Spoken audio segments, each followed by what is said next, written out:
Okay, it's, wow, that always sounds so loud when I start off. Let's get started. It's 1:30. If we could have the roll taken, please. Batra, Present. Ortiz, Present. Kamei, Here. Torres, Present. Foley. Here. Thank you. Thank you. Thank you. Before we begin, I want to remind the committee and members of the committee members and members of the public to follow our code of conduct at meetings. This includes commenting on the specific agenda item only and addressing the full body. Public speakers will not engage in a conversation with the council members or staff. All members of the committee, staff, and the public are expected to refrain from abusive language.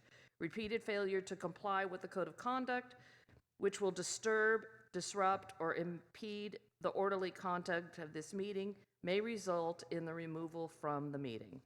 This meeting of the CED will now come to order. Okay, having established a quorum, let's go through the agenda. This is the last meeting of our fiscal year. And for many of us, that means July starts a calmer break and calmer workload for us. But with that, let's first go to the first item, which is to review the work plan. We have two items that we are dropping from the work plan to be presented in, for one, the moderate income housing in June 2024, and the lease and asset management program in May of 2024. Before I accept a motion to adopt the work plan, I'll go to public comment. Blair, Hi, Blair Beekman. Thanks a lot for the meeting today. Happy last meeting of FY '23, I guess. So yeah, I wanted to comment. Thank you for offering work plan things. Thank you for public comment. You're working on moderate income housing ideas, which I think are the same as middle income ideas, and that are really, I think, interesting, important work. I've written a few letters on the subject that I will send to yourselves, I think, this week, that it's important that we've come towards a good negotiation process with the previous Measure E issues. There was an underlying theme to that I think was trying to question and address the future of market rate housing versus middle income housing ideas, and what's coming on with the future of middle income ideas. I feel middle income ideas are ways that allows ourselves flexibility and to pivot in choices between that can help build market rate housing and very low income housing, with the ideas of mixed income in mind. Extremely low income housing that can help with the mixed income ideas that we're trying to better understand and address in the next 5 or 6 years. Middle income, I think, can be just an interesting development pattern that can provide a lot of new housing that we're looking for and trying to want to build, and possibly ways to keep costs down as well in its good intentions. I know there's arguments about the importance and tradition of market rate housing and what it offers and develops, but there just seems a really interesting, good market opening up for middle income that it's important to address, and that we not fear, and that I hope we don't have major arguments about in the next few years here in San Jose.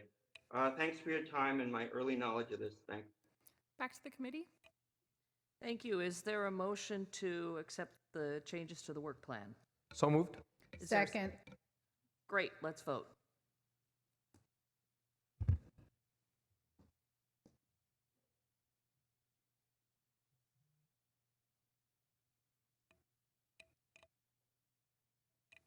It's unanimous. Thank you.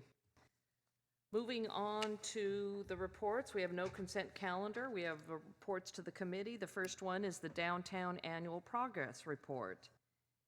And I believe Nancy and Nathan are here to kick it off and present. Welcome.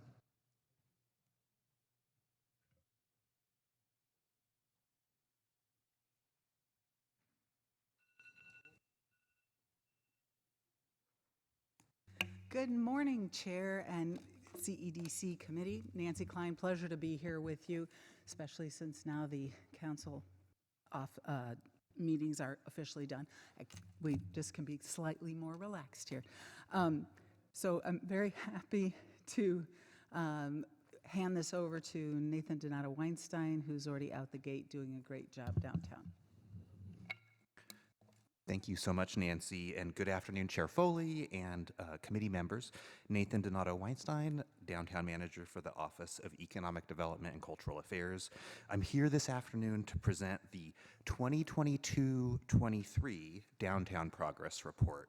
The Downtown Progress Report compiles noteworthy achievements, challenges, and updates, for the most part covering the last 12 months. And, vibrant and successful city centers. Oops, we're gonna go backwards. Uh-oh. If we can get okay, here we go. Here we go, thank you. So vibrant and successful city centers include 4 key components: work environment, urban living, arts and entertainment, and shopping and dining, connected through the public realm. And this is how we have organized the Downtown Progress Report over the last couple years, and have continued to do so again this year. So here's a map just to orient us on the downtown growth area as defined in the city's general plan.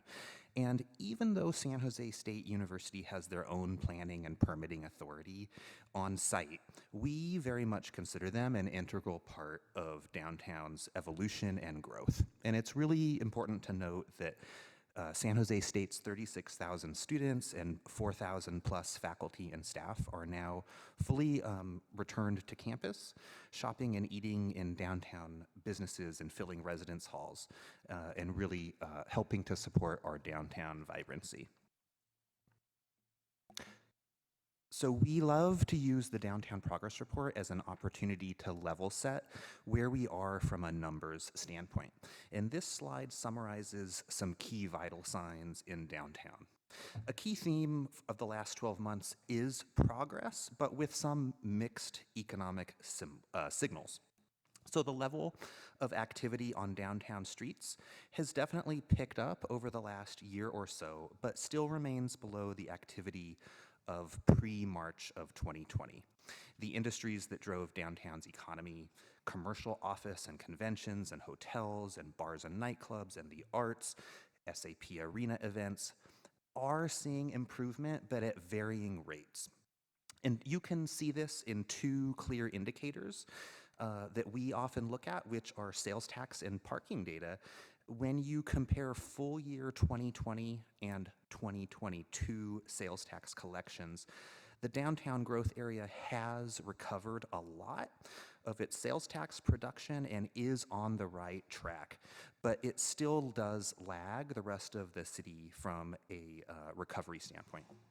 Additionally, when looking at day-to-day metrics of on-street parking and off-street parking garage utilization rates and revenue, occupancy has started to recover, but still kind of bounces around between 50 to 75% of where we were pre-pandemic.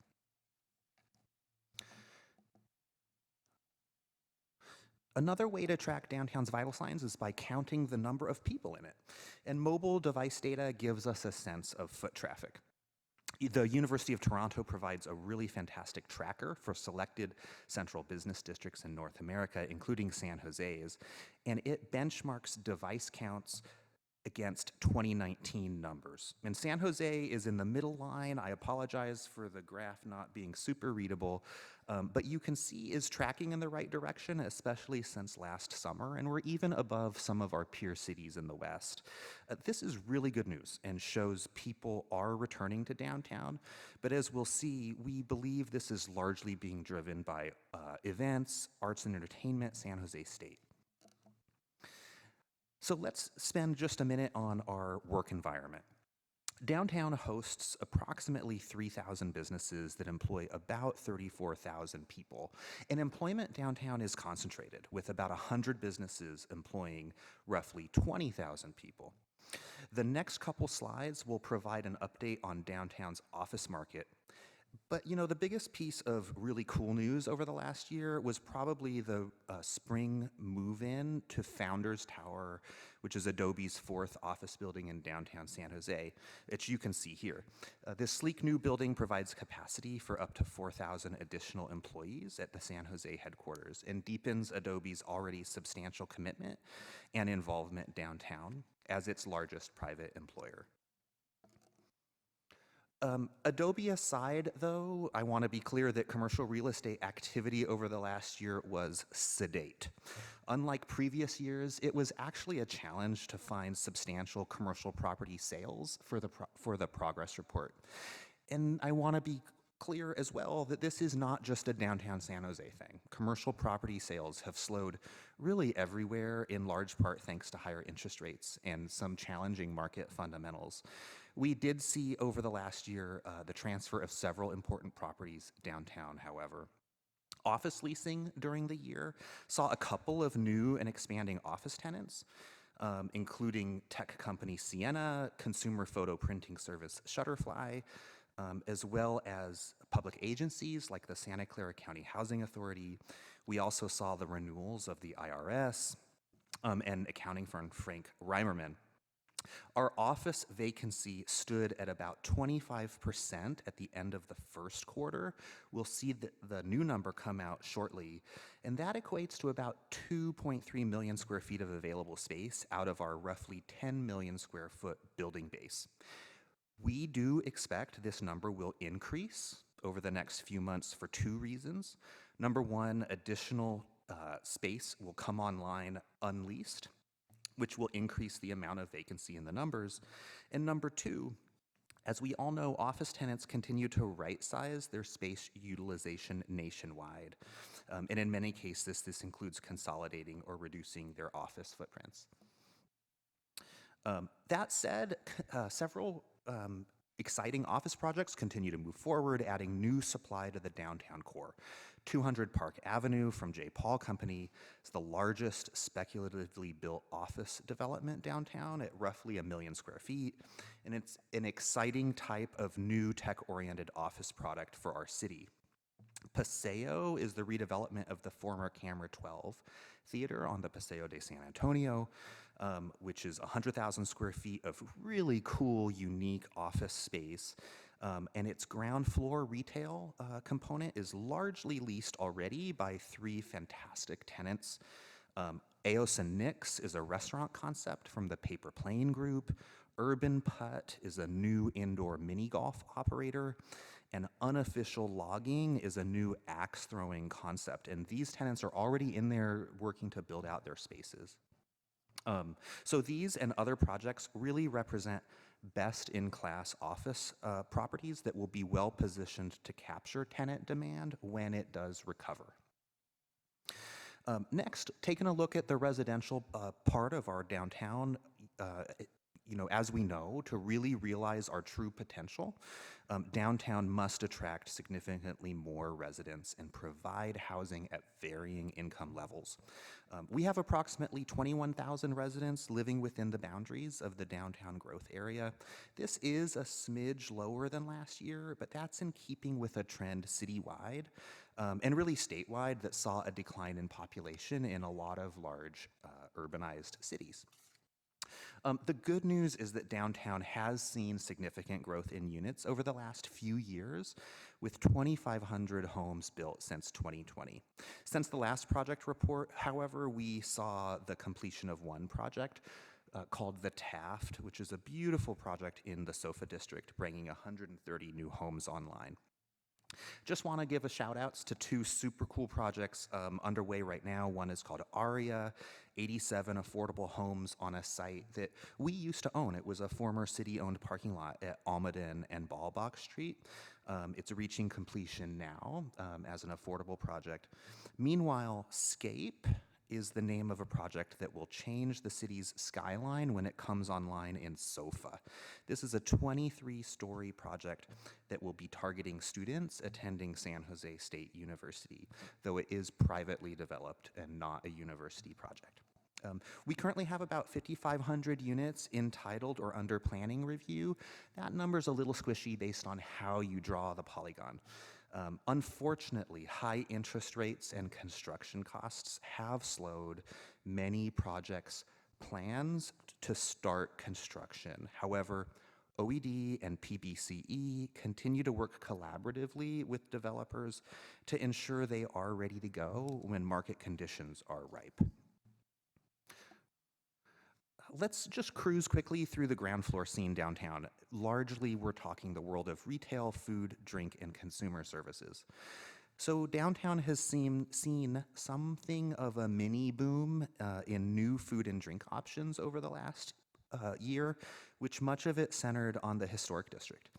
Many of these entrepreneurs are immigrants and people of color with long-standing ties to the community and a product offering that is unique, authentic, and culturally inclusive. It's awesome to see.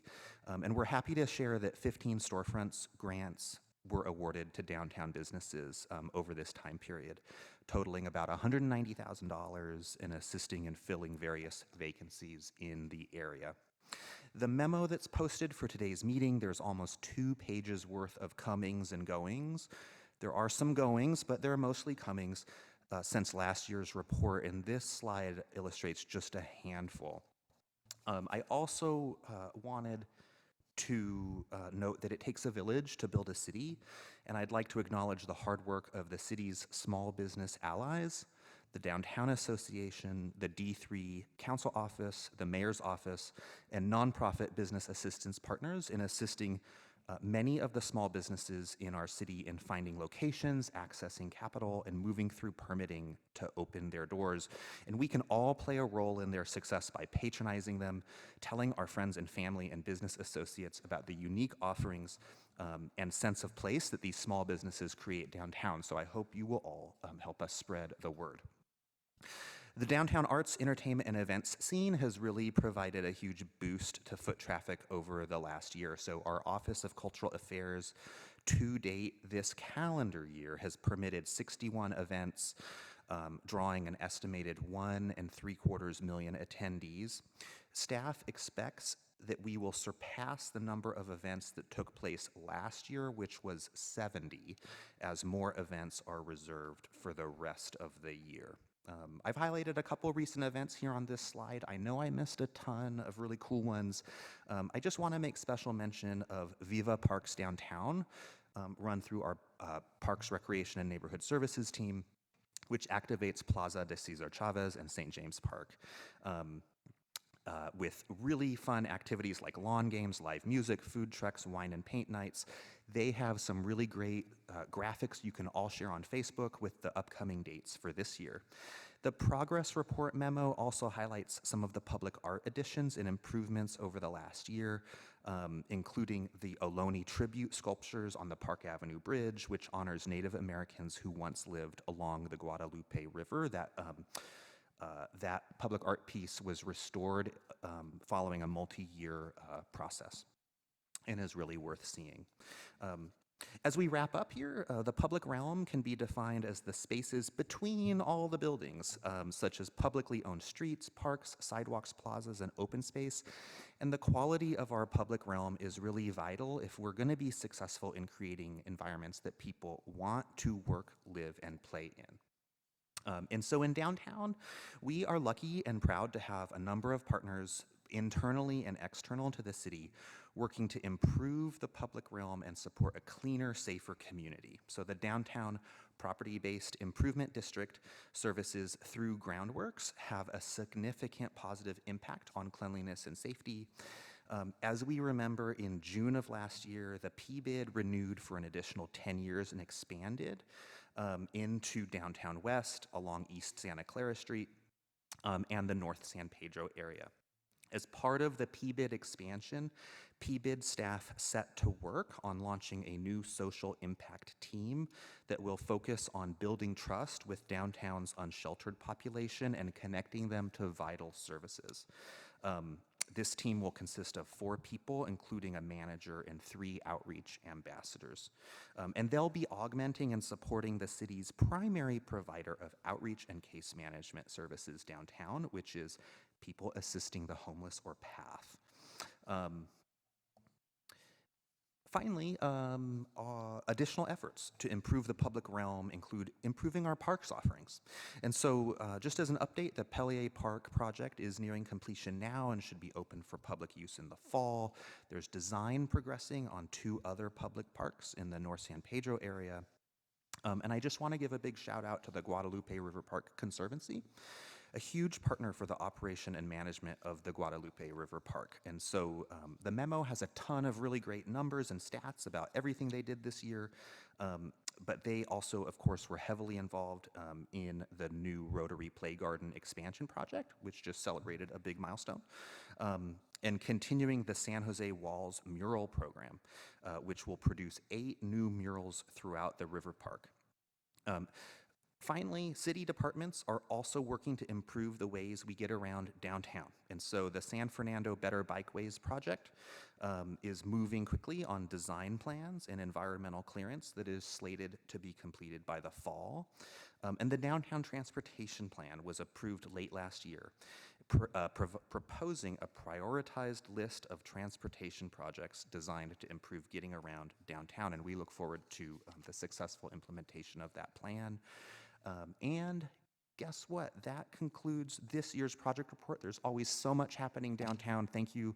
And Nancy and I are happy to answer questions. Thank you for that wonderful report. It's good to see that there are so many new businesses opening up.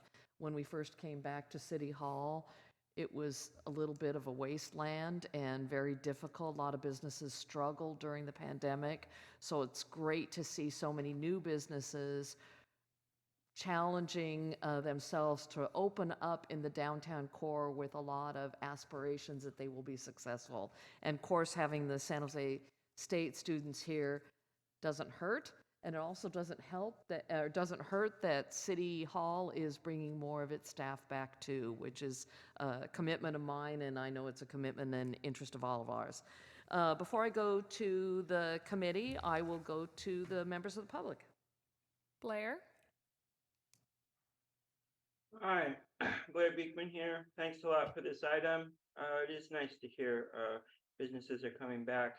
It's nice to hear that different ethnicities of people, is what I'm understanding, people who've lived here for a long time developing businesses in the downtown area. Mexican American community, Vietnamese American, even like Eritrean American communities in downtown, I think can be a real interesting future for the area. Good luck in those efforts. Now that I've moved to San Diego, I used to live in San Jose from about 2005 to about 2020 or so, 2022.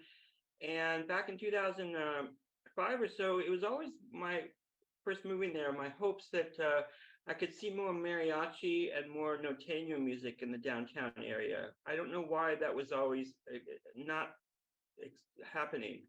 And in San Diego, that does happen. And I just kind of forgotten about it in San Jose, and then being down in San Diego, it's like, oh my gosh, mariachi and norteño is playing in downtown areas, and that's nice. That it does a nice thing. I just thought I should mention it after all these years that it could be interesting to try that sort of efforts in San Jose in our future. Good luck in those sort of efforts and work. And I've mentioned the work of the Hispanic Chamber of Commerce before. I think the efforts they can do in that area could be really interesting, because I think they can be a really interesting group. So thanks for your time overall. And my words previously, hopefully, I'm a beginner at these things. So hopefully my beginner's words can be of help in understanding these concepts. Thanks a lot. Back to the committee. Great, thank you. Looks like there's a lot of interest on this committee. Councilmember Torres. Great. Thank you, Madam Chair. So I just, I have a few questions, but I want to give a huge thanks to our Office of Economic Development, and of course our partners like San Jose Downtown Association and Urban Institute, and music in the park and Christmas in the park because our downtown is on the upswing. So yes, it's amazing hearing all the good stuff that is happening. And so as the downtown representative, it is very rewarding to hear that we have local businesses opening up, that our arts industry is before is on the upswing, right? Attendance is up and way before, right? The levels of pre-COVID.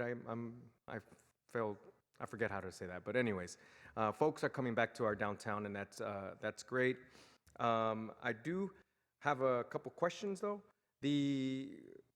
Obviously with the upswing, we have concerns, right? So the major concern is the 25% office vacancy rate.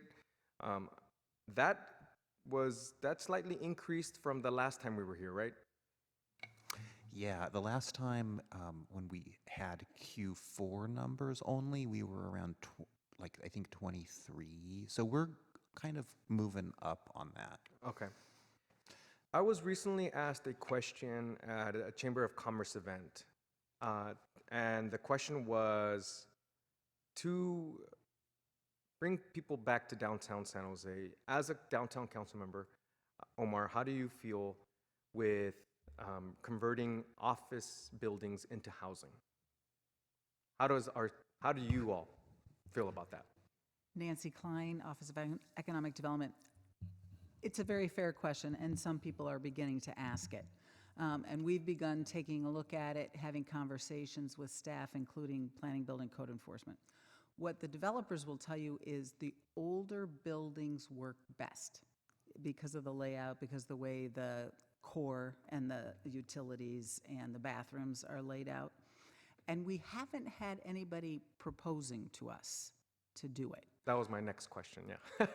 You answered it, so good. And then the other thing is, some of you may remember we did a bunch of work with co-living. And at that point, the requester lost funding and went away. But we're also thinking through what we'll do when we get another request for co-living. So it's not that staff is in any way opposed. It's just a more expensive thing than you'd think, and we have not gotten a lot of pressure or requests. Right.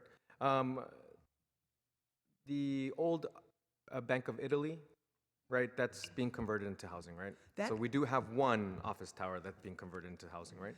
Yes, that's the plan and the coordination with Housing Department for affordable housing and short stay hotel, similar to what Miro is doing, and potentially market rate housing.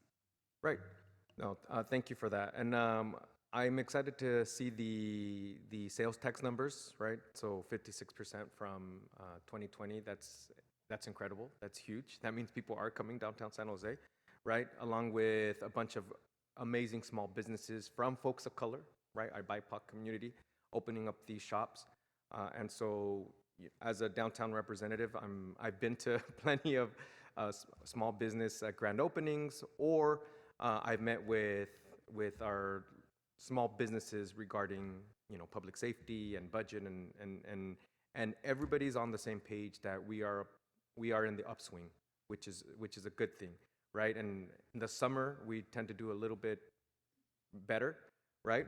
And so I'm glad that I'm hearing all these amazing things that are happening in our downtown. But of course we have to keep an eye on the office vacancy, right? And the last question is the pop-up program. Is there a list? Can we send some of our folks, like folks from San Jose Makers or Silicon Valley Pop-up, or what is that young man called? Cultura Market, the night. Night Culture Market.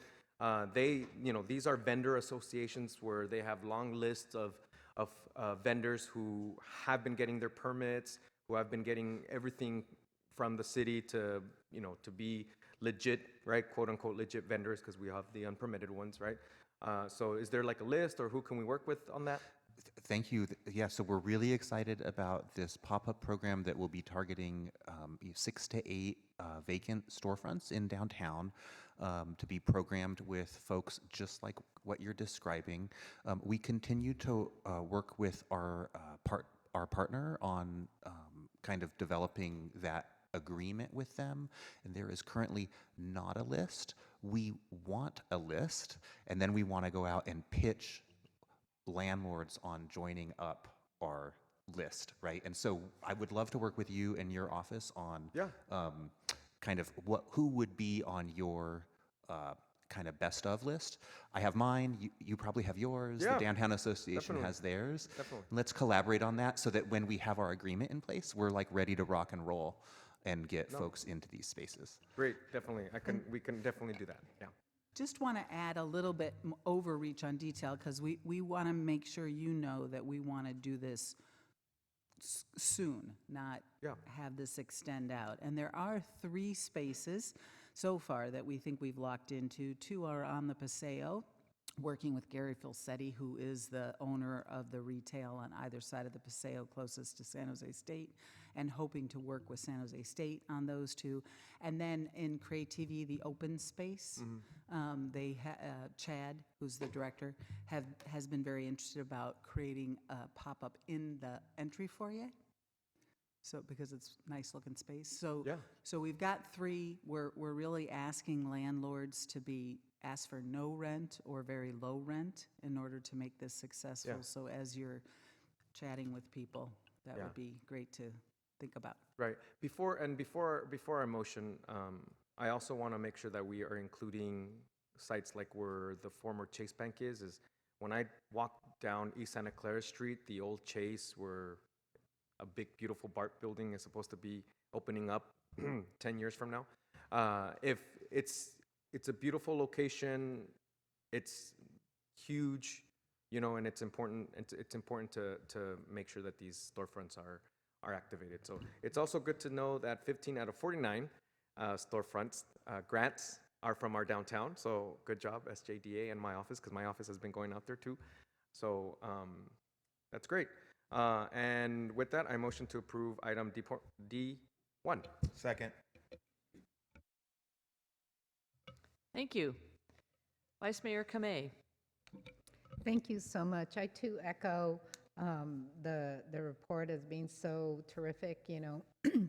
I do also share the same concern about the vacancy for commercial office.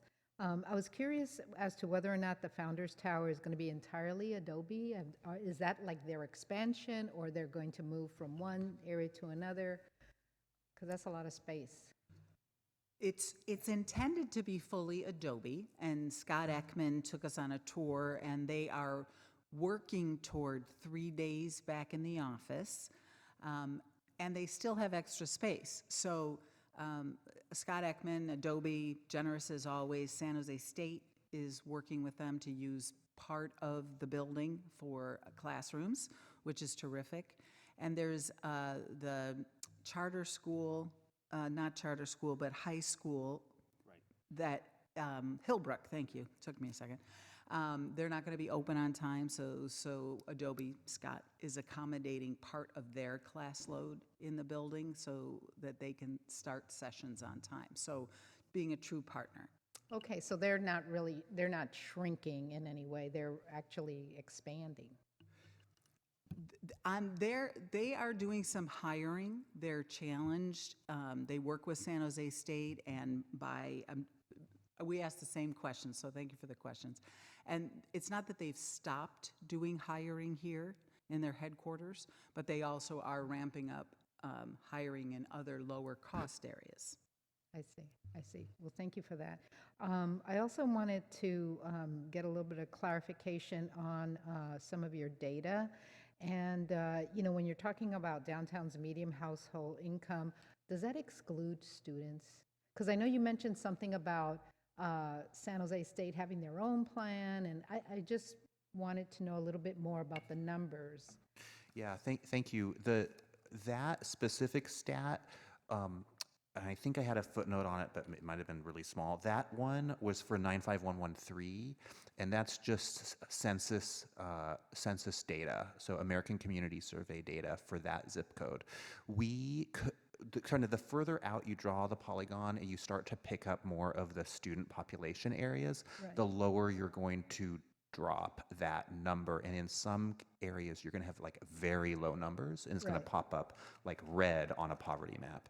And so, so if you have areas you'd like me to analyze for you, I'm happy to do that. But that stat was just 95113, which tends to be relatively high income because of the sort of higher end apartment and condo towers that have been built here. Okay, no, that's fine. I just was curious as to, what geographic area that included and whether or not it was the students, because I thought, wow, that's kind of high.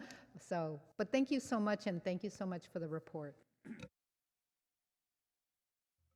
Anything else, Vice Mayor? Thank you. Councilmember Batra.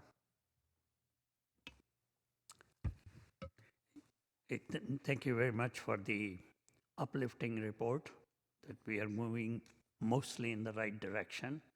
And I got a couple of questions.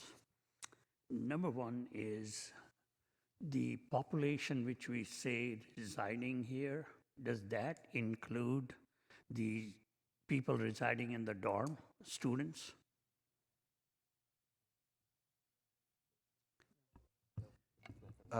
No, thank you. It's a really good question. So when we give you that number for residents, that's just that little shape that includes people living in that boundary I showed on the second slide. There are students there in that space, but it's not including like the on-campus dorms. Okay, because that means that the business for the city is actually, downtown is about 4,000 more people because the student population residing in the dorm is 4,000. Absolutely, yes. All right. Yeah. Okay, so that's good news, that the number is larger rather than smaller. Okay. Secondly, I believe San Jose State is planning on expanding their dorms by about 1,000 units. Okay, I think that needs to come out as a part of our uplifting report, that there is 1,000 more units coming up for accommodation, and we'll have the ability of those people to be spending money and time in this city to make it more vibrant. And student population is pretty vibrant, so it always helps. So that would be a good thing to comment on. The other one, the university has a need to use space outside of whatever their campus is right now. Okay, so are they looking at the commercial buildings which we have vacant on a temporary basis to lease it? Most likely they would want to get it free if they could, but that's not going to happen. But have they approached you for getting a lease on some of the properties? I'll start, and then Nate will add where I've left off. So the good part about it is we talk to San Jose State, a wide array of folks on a regular, frequent basis. So we indeed have talked to different folks, from Charlie Foss to the president's office to their facilities. The collaboration we want to do on the pop-up program, we want to make as retail-oriented as possible to draw in the public. And that we're asking for tenants, landlords, to be either provide free rent or really low rent. There are other spaces that aren't necessarily corners or key locations that if San Jose State can strike a deal with the property owners, then certainly we could be of use if there are permit requirements going through. And we're happy to help, if we know the property owners, to support and reinforce what San Jose State is asking, because they come with their own insurance. They're a good credit tenant, if you will. Yeah. So there is conversation going on. Okay, yeah, because when I met with the president of the San Jose State, she expressed that there was a need, and certainly she would like to give first preference to the space available in the city already. Okay. Now, the last part is you mentioned about tracking how many people visit the city through the devices, which, does that include the high water mark of it, that anybody who came here for 1 hour during the day of walking through and observing what we got going on Pedro Street? Does that click in that number? Yeah, it's a good question. We actually, and so just so you know, we have now our own contract with an anonymous cell phone data provider that we're ramping up right now, and building a dashboard that will actually allow us to filter visit information by what's called dwell times. So how much time are people spending downtown? And that'll let us tell who's just passing through versus who's coming for 3 hours versus who's spending, 8 hours in an office. The data that I showed you today is from the University of Toronto, and they have a minimum dwell time, I think it's something like 15 minutes, to be able to say these are people who are spending, some amount of time kind of in a place. And in this case, it's sort of in our central business district. So similar to the device tracking, is there a car tracking or automobile tracking? The number of cars, whether they're increasing, decreasing, number of trips in there? Like DOT does their car counts, but I don't know how to do those. So, thank you. That's a good question. So, Department of Transportation does do regular car counts at key intersections throughout the city, and they actually post that on our GIS page, hosted through the city of San Jose. I don't know how often they run those reports, but for certain intersections, all throughout the city, including downtown, we do have that data available. Okay. And that makes it for a great plug. Thanks to Matt Loesch and the team at Public Works, there's a lot of information on the city's GIS from Public Works. And if your staff hasn't had a chance to get going on that, Public Works will sit down and orient you. There's a lot of great information that cover your districts or the city generally. Okay. Thank you very much, and keep going. Going in the right direction, and keep going at a greater speed. Thank you, Chairperson. Thank you. Councilmember Ortiz. Thank you, Madam Chair, and thank you so much to staff for this very informative report. Pleasure to finally meet you, Nathan. I appreciate you correcting the record on the pronunciation of your last name. It seems like everybody says Weinstein, but now it's good to know Weinstein. I'll be sure to correct people. I'm really excited to learn about all the great progress we've made in downtown San Jose, of course. Thank you to the Downtown Association. Thank you to our staff. Thank you to our council member here for their great work. Few different questions. So I just wanted to piggyback off of something that Councilmember Torres had just mentioned when he spoke, which was, I guess, the push to try to reutilize some of the office space as potential housing. Now, I know that the city of San Jose, we have a jobs to housing imbalance. Couldn't this kind of move us in the wrong direction? Thank you very much for the question, Councilmember. It's such a rich question. We could do a study session just on that. There are a lot of perspectives. A lot of economists will look at downtown San Jose and say downtown San Jose is pretty small, and our overall office square footage is small. They believe, as we believe, that downtown West will get going sooner rather than later. No dates have been given, but we believe it will. And once that happens, we will see more of a return to work about people who like to cluster. In the meantime, very fair to talk about some potential conversions. It's just very expensive to do so. So it's not that we're opposed to the consideration. It's just that moving building cores, redoing bathrooms or other utilities for full kitchens and fire life safety monitoring where it hasn't been put in first thing, hard to modify for. No, I absolutely. Thank you so much for your response. And in no way, I'm not pushing for that. I personally feel like we need to hold on to as much commercial space as we can in this city, especially as like housing policy is streamlining planning decisions and eliminating commercial space altogether. So definitely don't support that. I just wanted to hear your thought, because there is a job to housing imbalance, and we need to make sure we're holding on to all the commercial space we can have. I'm also really excited to hear about the social impact team that's going to be starting or going to be expanding with the Downtown Association, especially those who work with our homeless population. You know, there's gaps there, and I think if we all come together, I think that'll really improve our effectiveness. Then I also want to piggyback on another question that Councilmember Torres had, which was in regards to the vendors and the pop-up program, right? I wanted to ask if, and you may have not gotten this far, but have we considered reaching out to maybe members of the flea market? Like, I think about, like, when I go to San Francisco, what is it, Fisherman's Wharf, how they have like storefronts, but it's like obviously vendors. I don't know if we've ever contemplated that concept.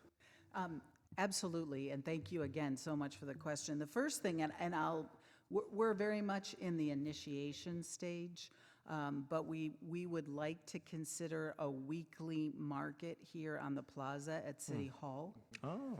And we're exploring how best to move forward and talking to the president of the BFVA about how to do that, as well as we'll look and see, open to the notions for some of the pop-ups.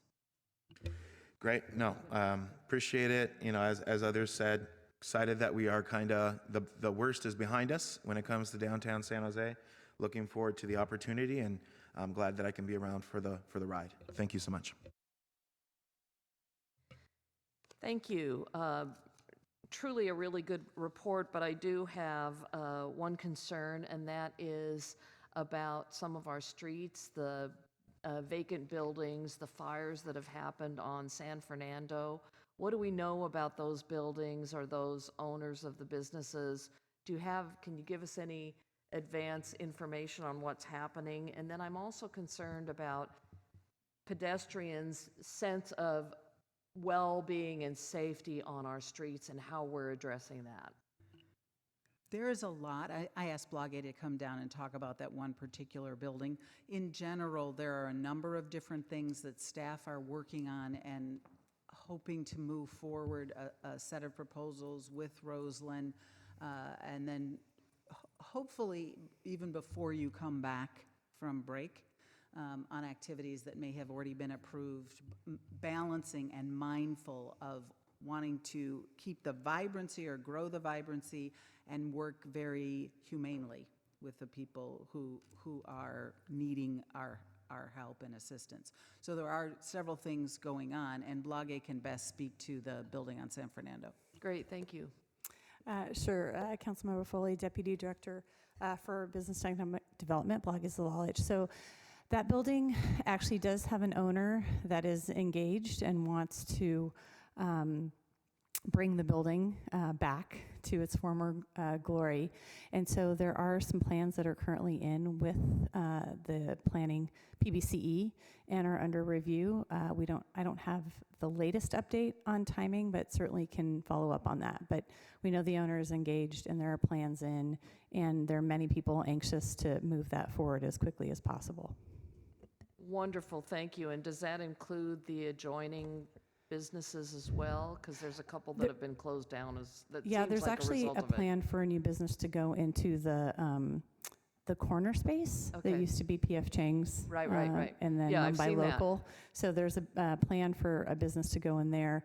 But the building, that's a separate building. Yeah, okay, thank you. I appreciate that information. And there's safety, you'll address that in a future message to us, or you're working to address some initiatives to make residents feel safe? Thank Got you. it. Okay, thank you very much. And finally, Councilmember Torres. Yeah, no, thank you. And thank you to my colleagues for seeing how and confessing how downtown is such a beautiful a beautiful place. I know our other council districts are amazing too, but I just wanted to bring up.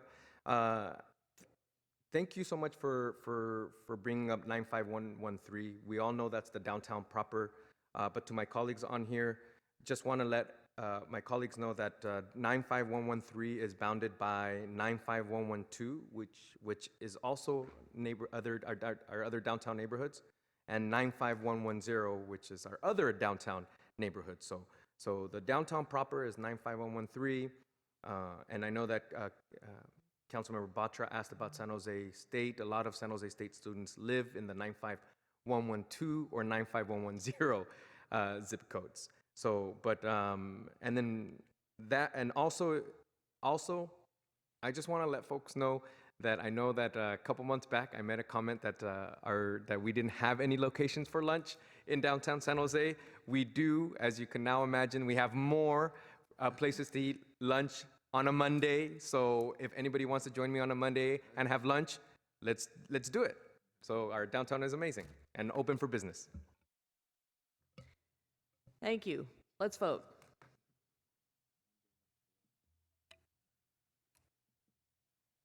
Vote was unanimous. Great. Thank you very much for that presentation. Next is a presentation on the Foreign Trade Zone 18 and Sister Cities program. I believe Joe Hedges will be making this presentation. Welcome, Joe.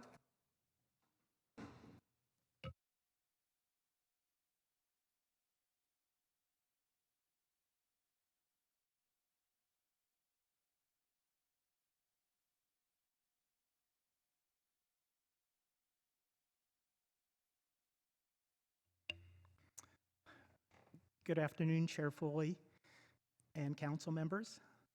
Joe Hedges, International Affairs Manager, Office of Economic Development and Cultural Affairs.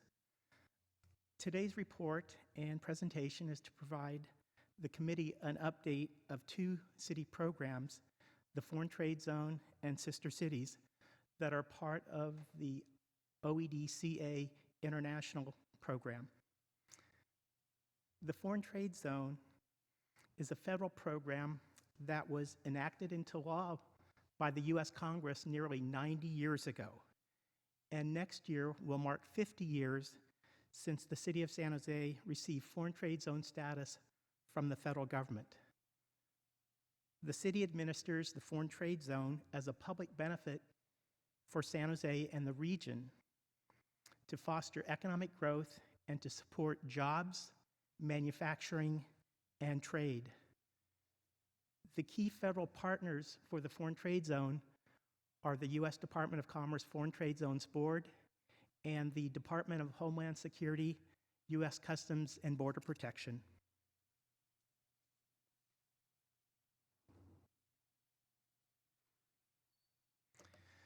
The Foreign Trade Zone is territory in the United States that for customs purposes is considered to be outside of the United States.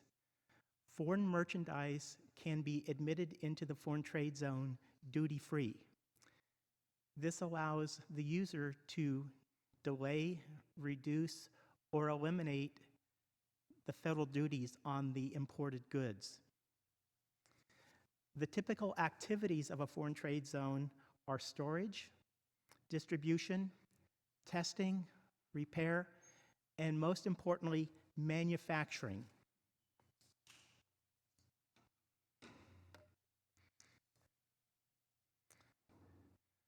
The San Jose Foreign Trade Zone includes not only San Jose, but all cities and towns in Santa Clara County, Scotts Valley, Santa Cruz, and the lower region of Alameda County.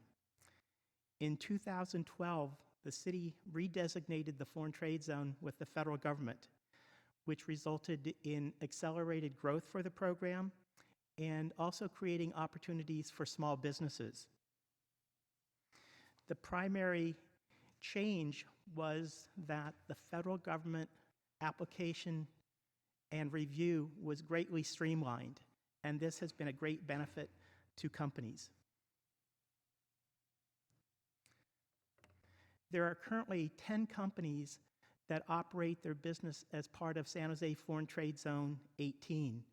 And the city is currently working with 2 companies that are seeking Foreign Trade Zone designation. So that work will continue. In 2021, the latest year that federal data is available for Foreign Trade Zone activity, the San Jose Foreign Trade Zone recorded activity between $10 and $25 billion. Exports range from $5 to $10 billion, and there were over 26,000 people employed in the San Jose Foreign Trade Zone. Among the 17 foreign trade zones in the state of California, the San Jose Foreign Trade Zone ranked first in both exports and employment, and ranked third in merchandise received after the ports of Los Angeles and Long Beach.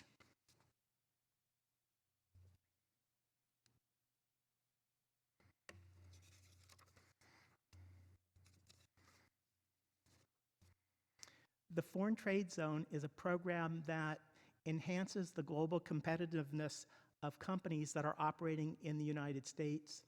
It supports trade, jobs, and manufacturing. This is a program that, again, will mark 50 years in San Jose next year. The second program that I would like to update the committee on is the city's Sister Cities program. The Sister Cities program was initiated in the mid-1950s by President Eisenhower when he organized a forum to bring people together to establish an initiative to encourage city-to-city engagement with with cities from abroad, and also to encourage citizen diplomacy for U.S. Citizens. The City of San Jose was a charter member of the Sister Cities Initiative and was among the first cities in the United States to establish a Sister City affiliation. Today, San Jose has 8 sister cities, 5 of which have active Sister City community organizations. The next 2 slides will showcase some activities of the Sister City program. There is a Sister City seating area at the Guadalupe River Park and Gardens, which showcases our sister cities and includes items that have been donated by our sister cities. Also, earlier this year, the city hosted a visit by the Lord Mayor of Dublin, Ireland, our sister city, and a delegation from the Dublin City Council. This was the first visit by a sister city delegation since 2018. Community-based sister city organizations play a very important role in advancing San Jose's Sister City program and plan and organize programs in the community to advance San Jose's 8 sister cities. From bringing the first koi fish to San Jose at the Japanese Friendship Garden, to providing international educational opportunities for San Jose students dating back several decades, to helping to bring world leaders to San Jose, the Sister Cities program has had an impact in San Jose for 8 decades. So with that, I would like to pause and invite any questions from the committee. Thank you, Joe. Let's go to members of the public first. There are no hands up. Thank you. Then I'll speak. Thank you very much for your presentation on the Foreign Trade Zone and the Sister Cities program. I've been a little bit involved with the Sister City program, and actually, to my colleagues, I've submitted an application to be a director for the Sister Cities International. We'll know at the end of the month if they actually select me to serve in that role. Councilmember Jimenez is one of our representatives over there, but it's a fabulous program, and it's really now that we're of COVID, we're able to travel and interact a little bit more with our sister cities, which is great. In a few years ago, when the Okayama students were here, we bring middle school students here, they needed a host.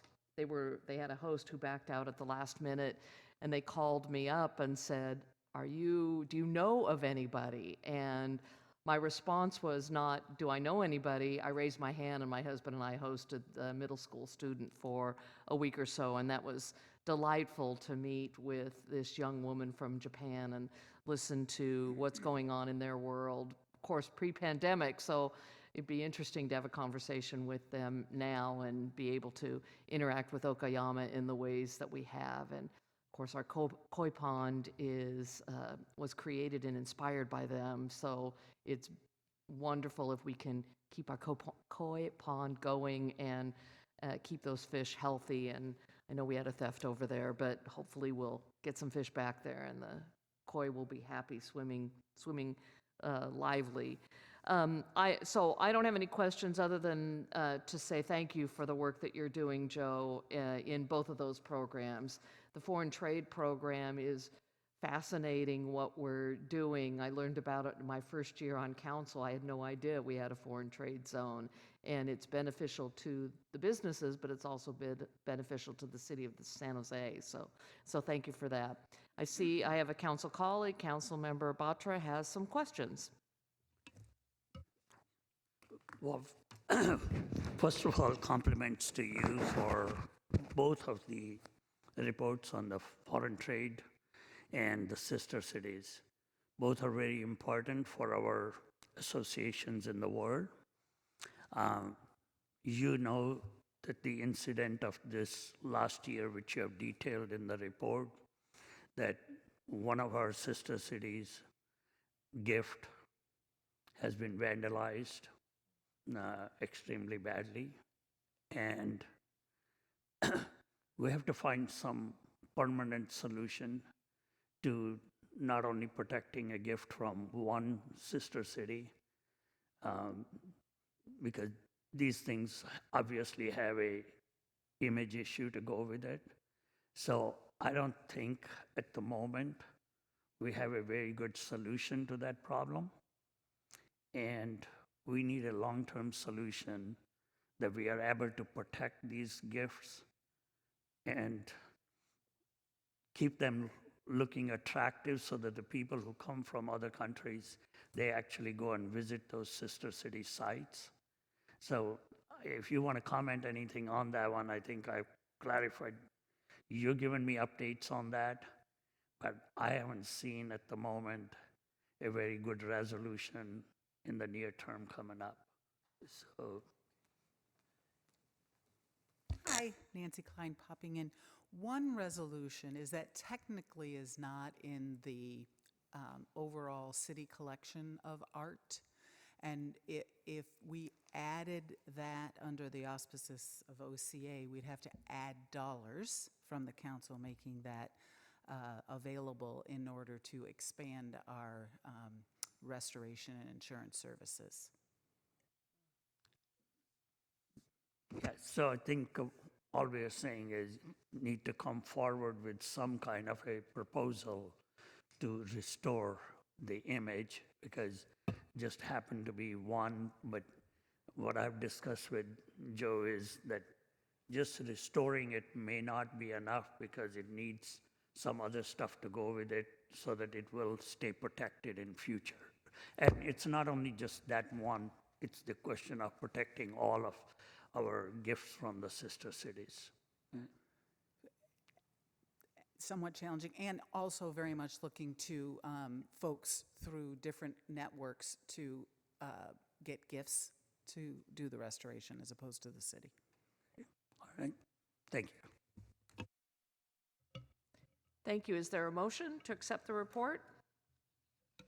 Motion to accept the report? Oh, sorry, second. Wonderful. Everybody, let's vote.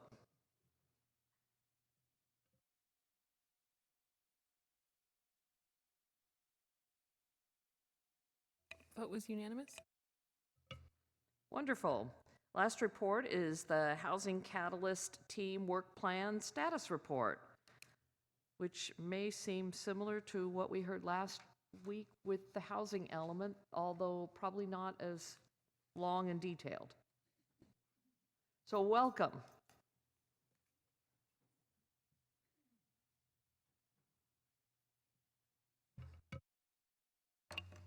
Thank you. Good afternoon. Jared Ferguson, Principal Planner with PBCE. I'm with Kristen Clements, Acting Deputy Director of the Housing Department. So we're here today to talk to you about the Housing Catalyst Team Work Plan.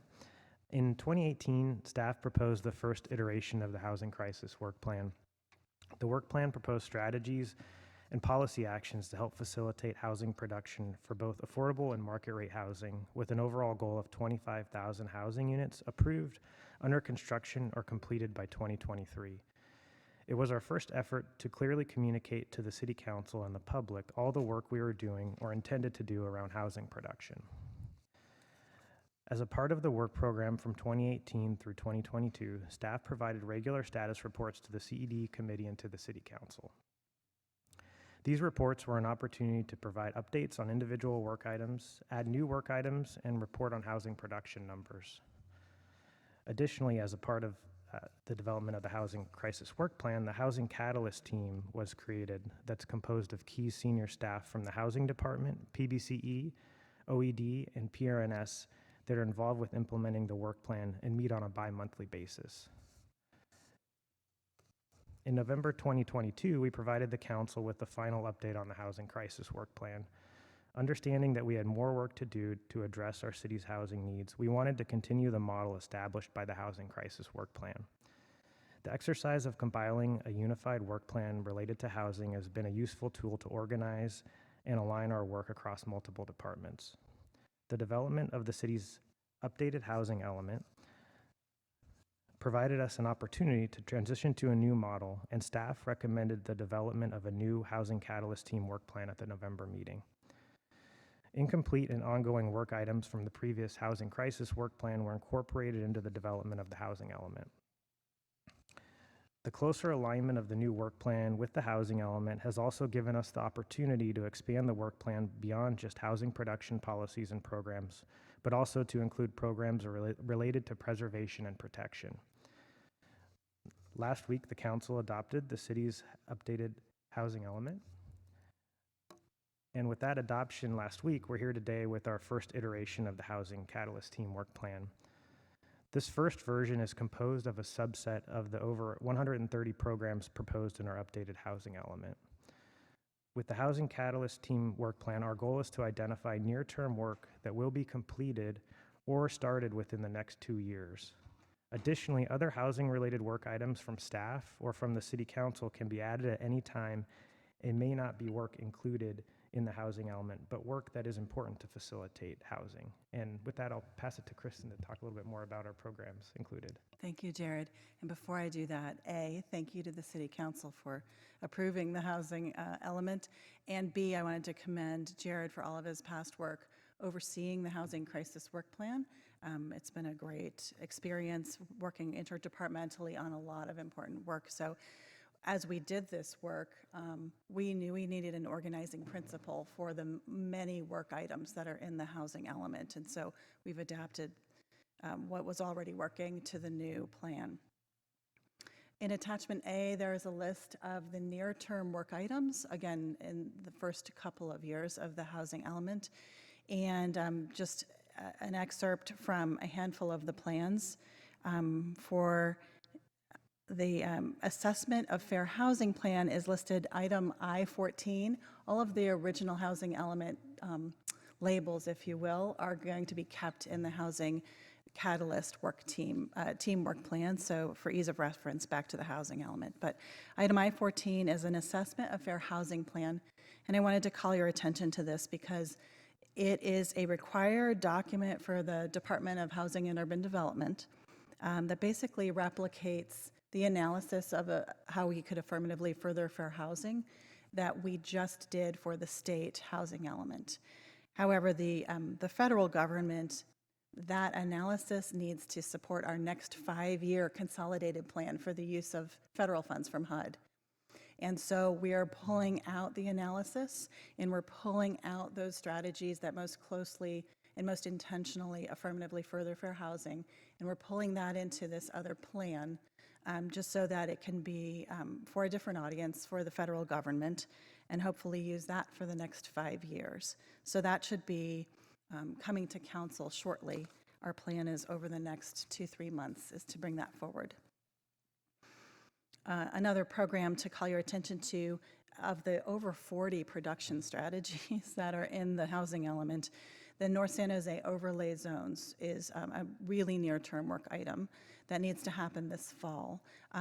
Overlay zones, again, will be where locations where only industrial, 100% restricted affordable, and or market rate housing integrated with at least 20% affordability can go forward on those sites.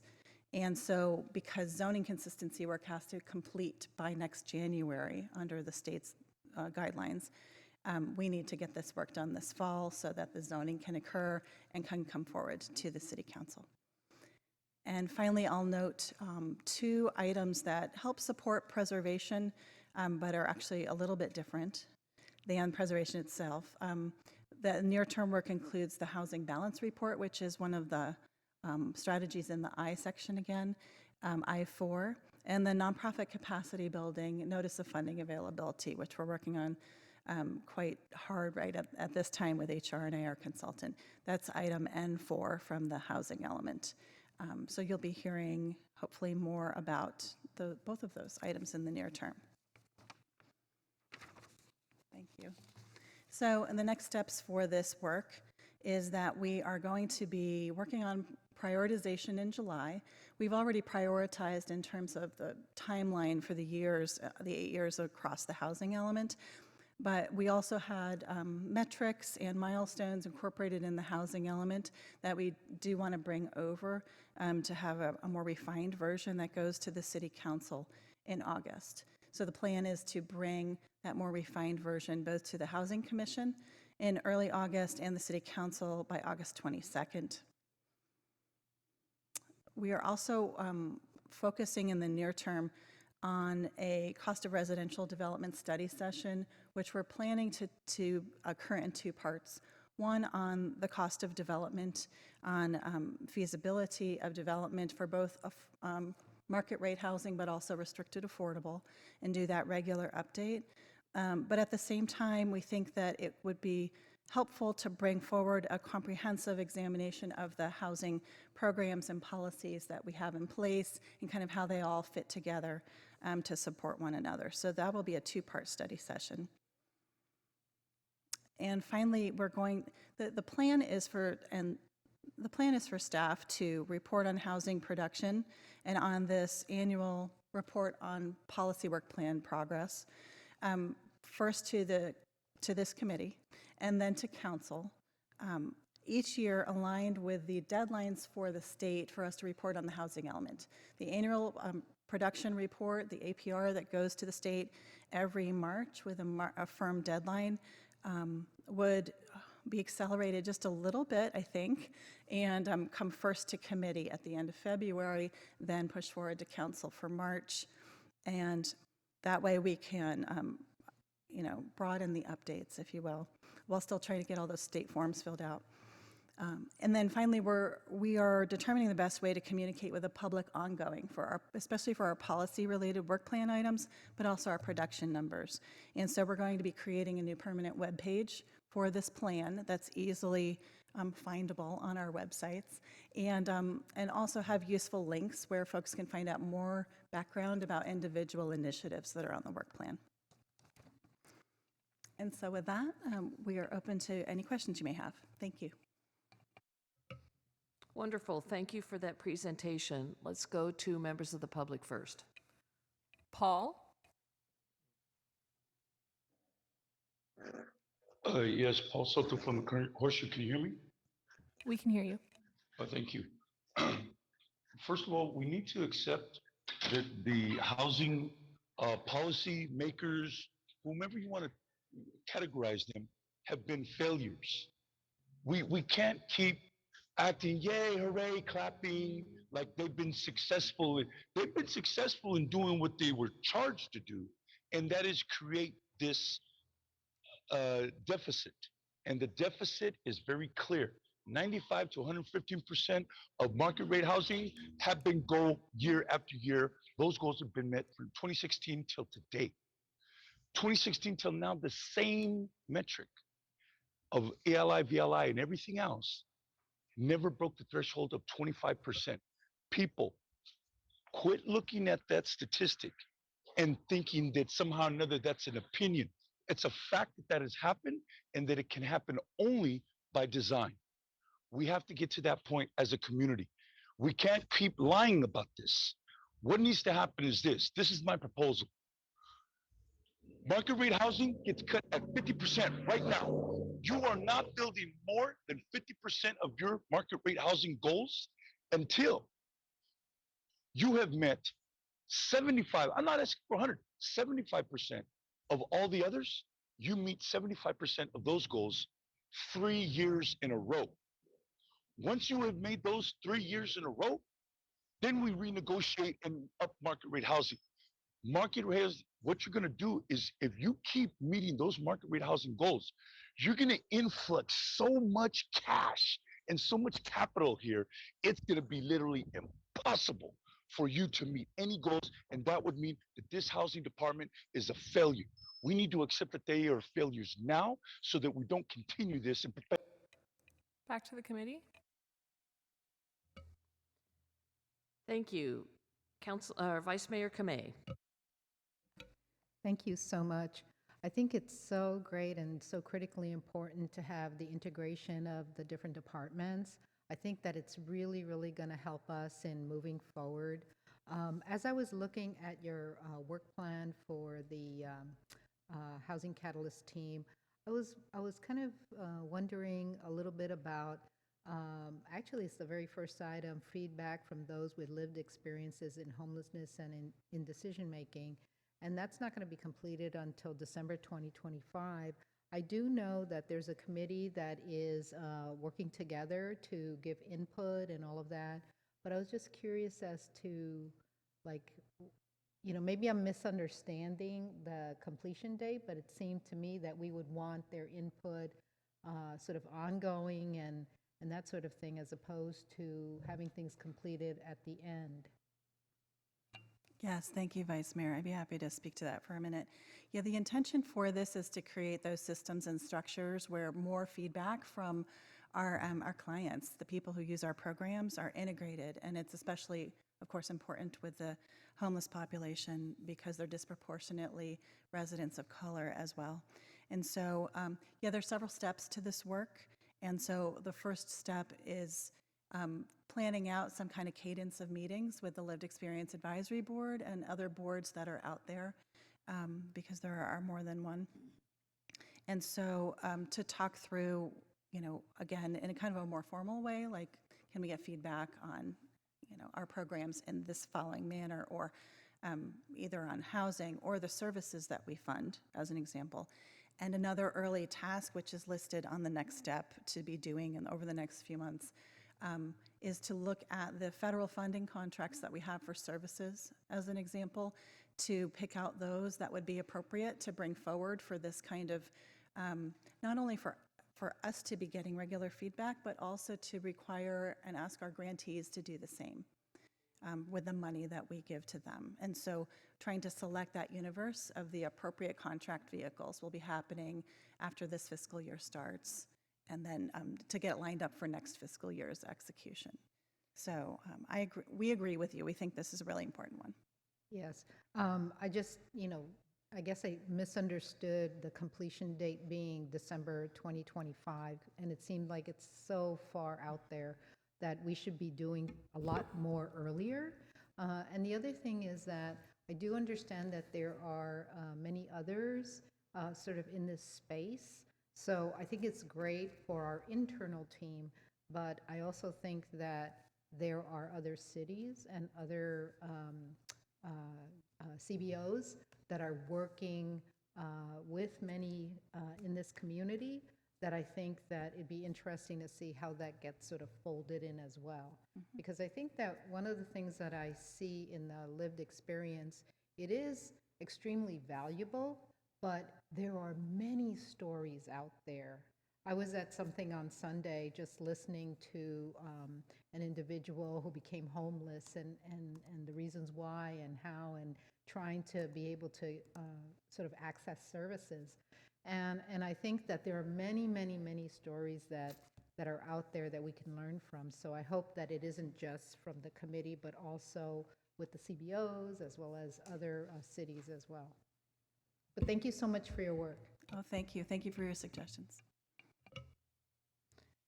Councilmember Batra.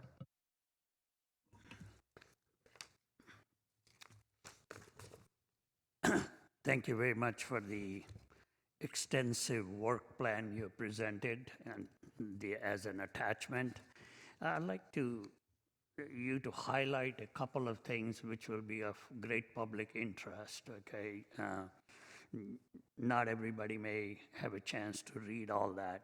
Item number 4, which you have on the list, which is the Housing Catalyst Team Work Plan, create a web page on city's website for work plan and updates for transparency.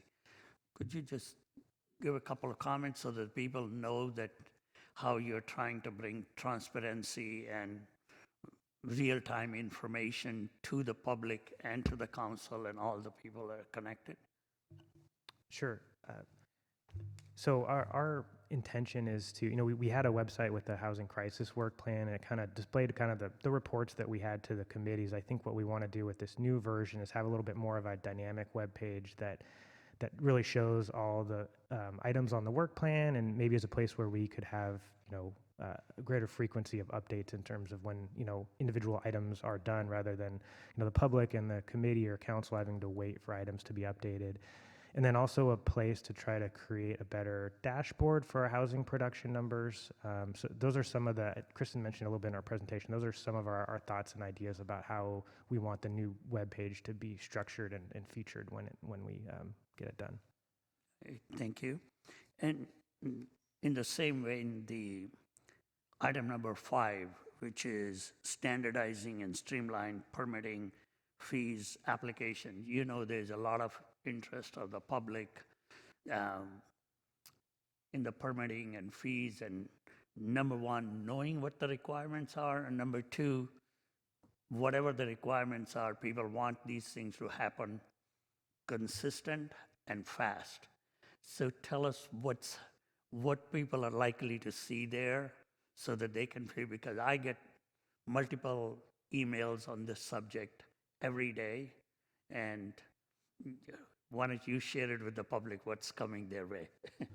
Sure. So kind of the initial step that we've highlighted here is to try to provide a web page that had a more unified location, especially for housing, impact fees and taxes, to provide a single location where people could go to try to get a rough estimate of what their fees would be. And then additionally, who they can contact individually in departments to obtain a better estimate or to ask questions of. That's our first step. And then in the long term, we've done a lot of work around our development fee framework, and we'd like to really continue to work on that. And that is really where all of our fees are better aligned in terms of the point at which they're collected, the way in which they're charged, on a per square foot basis versus other ways. And so that's a larger body of work that we want to do, but we think could bring a lot of benefit in terms of streamlining and transparency. I think that's probably more into 2024, but our first step is really to kind of create that web page to try to provide a better place where people can estimate on their own or find resources to help understand the fees and taxes better. But that does include the speeding up of the permitting process? So, one of the other items on the list is the city ministerial infill ordinance, and that one is really focused on, streamlining the approval of housing. So I think that one's really going to that point. I think the streamlining is in the faster that you can estimate fees, the sooner you can understand the impact, into your pro forma and start to move forward in the process. So I think that's, why we're talking about streamlining in that sense. But that other item really goes to the actual permitting streamlining on the infill ordinance. And Councilmember Batra, if I could just add, Rosalind Huey right here on the dais to your right, Councilmember Batra. Oh, I'm sorry. I'm not in the audience. I was wondering where. Just wanted to remind you and the committee that the Department of Planning, Building, and Code Enforcement, they do 2 semi-annual updates to this committee on development services, which includes the permitting process, what tools they are initiating to actually help streamline the process and assist our developers and customers. And actually, their next update is to the CED in August, so you'll have some updated information then. Thank you very much. I wanted to make sure, because it's such a big concern of the people, that they know that the city heard their requirement and there are different people working on it, and there are going to be tangible results coming out soon. So thank you for giving that. Chair, can I ask 2 more questions? You have 4.5 minutes. Okay. But please don't take it all if you don't want to. Okay. On your item number 8, accessory dwelling unit amnesty program, is that going to have some outreach for that? Or it's as and when you find out something, you'll try to make this cleaner legalization of the effort? Thanks, Councilmember. I think the short answer is yes. If we have an amnesty program, it will be publicized. And to your point, I agree that, when code finds something that may be out of compliance, of course, they could refer those building owners over to the amnesty program. And I know that, this is a program that we had in place prior, and it was very successful, and it is held up kind of as a best practice in many ways to help get more ADUs online that meet all requirements. So I might defer to Rosalind Huey, who oversaw planning, building, and code enforcement when we did have that first amnesty program. Yeah, thank you so much, Kristen. So that amnesty program was actually launched. It was definitely pre-pandemic, I believe 2018. At that time, we had a list, I would say, of at least 2 dozen, maybe 3 dozen property owners who were interested in participating. So we will definitely work with that initial list, see who has actually gotten through the process, gotten their ADUs permitted, and then definitely we'll have a promotional campaign making sure all of our residents and property owners are aware that we do have this amnesty program and they can come in and get their ADUs adequately permitted. Okay, thank you. Last question, Chairperson. Does the inclusionary policies outcome, which is obviously our inclusionary policy is designed to get us affordable homes, right? But builders have the opportunity to pay some penalties or pay some funds in some area, and they don't necessarily have to build the houses or affordable homes. So I don't know whether it's part of this one or somewhere, would like to see the projects which were subjected to inclusionary policies and what did they do, whether they actually gave us affordable units or whether they ended up paying the penalties. So how many units did we really end up? Part of the objective would be to really see if our inclusionary policy is being effective in giving us the homes, or do we need to do something else to get the homes? Mm-hmm. Yeah, thank you for keying on something that, legally, a really important element to our ordinance having been upheld all the way to the U.S. Supreme Court that denied to hear the item when we were litigating it, is the reliance of the ordinance on several different methods that developers can comply under. And so we allow in lieu fees, no penalties, but in lieu fees instead of units being built. We allow transfer of land. We allow rehabilitation. I think it's on a 2-for-1 basis. We allow units to be created on-site or off-site with different So anyway, there are a lot of options, but you bring up the really good point, which is some of our work here is trying to get those units to come about, right? We can't require it by law. The flexibility must be baked into the ordinance, but that's actually exactly what's going on in the North San Jose overlay zones. Not only are we trying to get more affordable integrated into the community, but we're also trying to identify those places, by streamlining the process for not only 100% affordable developers, but also those market rate developers who choose to integrate the units in these locations. In return, they would get an expedited process for that.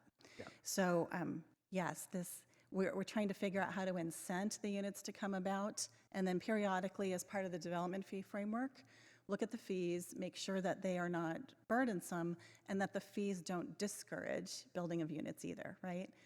So you're right, it's a balance that we have to strike. Yeah, so at appropriate venue, please bring that report out so that we see how things have gone, and then make any adjustment which you may need to get us the real results which we want.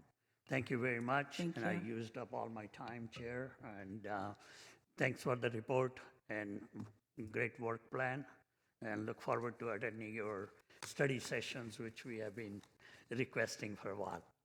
Okay. Councilmember, will you care to make the motion and cross-reference this to the August 22nd council meeting? Yes, I make the motion to accept it and cross-references to August 22nd report. Thank you. Is there a second?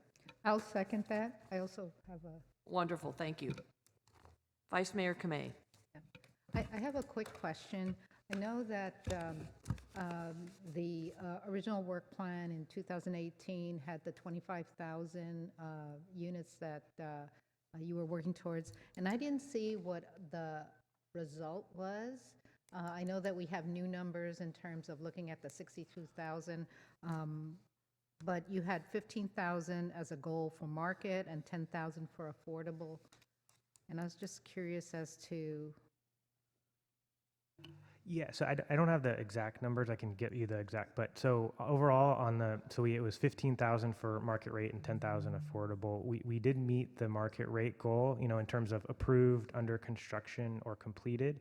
We were short of the 10,000 unit goal for affordable. I think it was around 3,000, I want to say, but we can get you the number. Yeah. I think it's something that you could incorporate when it goes to council, because I think that it'd be nice to see, okay, well, this was the goal and this is what we were able to achieve. And during that time period, we all understand that there were many different factors. COVID and other things had happened. So I think, but it would give us a picture as to what we thought back in 2018 to, the 2023, point in time where we were hoping to achieve those goals. Yeah, so we can definitely bring that when we come to council. I think with our transition to this new work plan and the tie to the housing element, our intention is to align more closely with the RENA goal, and so our annual report there in terms of the income levels and units produced, rather than kind of the older model we had.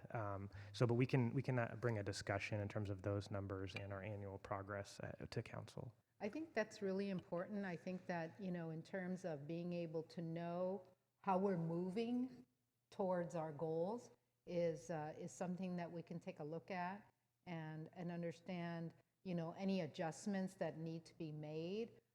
Because as things happen, we certainly know that we have to be adaptable. So I look forward to that. Thank you. Thank you. And I'll just add, Vice Mayor, I was trying to look up the memo for you. And generally, as we report to the state each year, we do a kind of a summary of the number of units that have been achieved both that year and then to date. And so if you're interested, the end of the cycle we went to council on March 21st of this year, and that has kind of a full accounting of how we did against our goals. Thanks.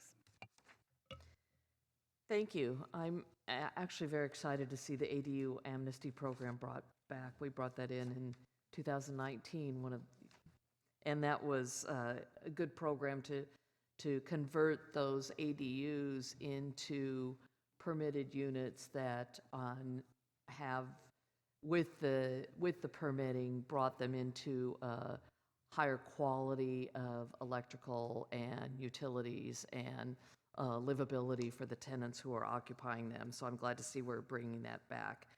With that, let's vote.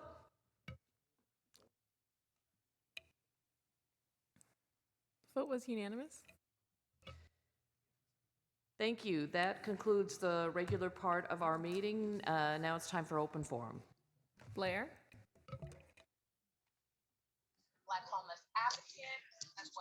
Hi, Blair Beekman here. We're on to open forum now. Hi. I just wanted to comment, in the important work that I try to do with accountability and tech accountability.